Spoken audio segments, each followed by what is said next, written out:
Good morning po. Ito po yung kamuti namin,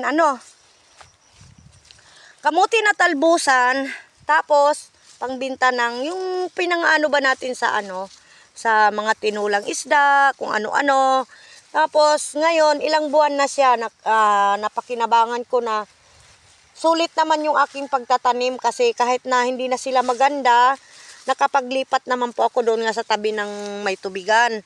Ngayon, ang sasabihin ko lang sa inyo, yung mga bunga talaga niya ay sobrang dami Paano natin malalaman na marami siyang bunga at hindi na siya maganda pang magbigay ng talbusan? Ito po yung palatandaan po Nakita nyo yan? Pagka siya ay namumulaklak na yan, palatandaan po siya na maraming bunga. Yan, marami siyang bunga.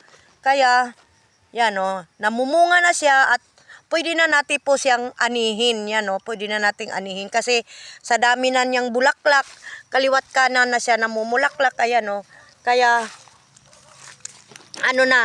hindi na siya pwedeng pangtalbusan. Kasi lahat ng kanyang tangkay, mayroon na siyang mga bulaklak na palabas. Yan. Kaya,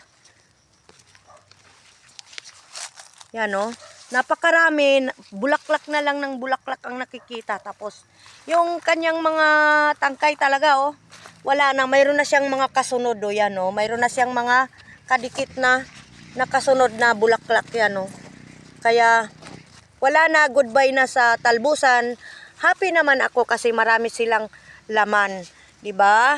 Ang talagang kailangan lang na magsipag sa pagtatanim para doble ang ating aanihin yan. Tapos, yan, dito nga, sabi ko nga sa inyo, ang aking pagtatanim ay nandyan na yung mga prutas, tapos yung tanglad, sama-sama na yan andyan yung mga papaya, yan.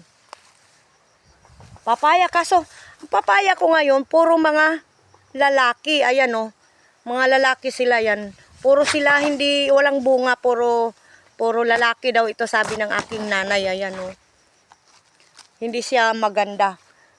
Puro mga lalaki, halos isa lang yung babae. Kaya tingnan mo, lalaki rin, Yan, ang hahaba ng kanilang mga ganito, parang galamay ng octopus. Mahahaba yan, Yan ang palatandaan po ng papaya na lalaki.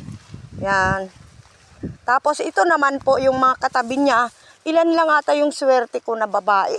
2 puno lang yan Pero karamihan talaga ng tong taon na ito, binigyan lang ako ng 2 lang ata, 3 na babae. Puro lalaki. Ano ba yun? Di tuloy ako makapagbinta ng maganda-ganda. Kaya, ito po ulit ang inyong senior citizen na masipag. Talagang walang sawa sa pagtatanim.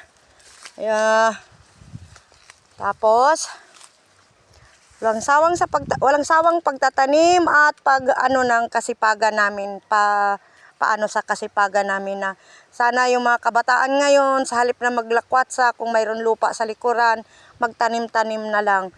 Have a nice day. Goodbye. Amping kaninyong tanan. Bye-bye.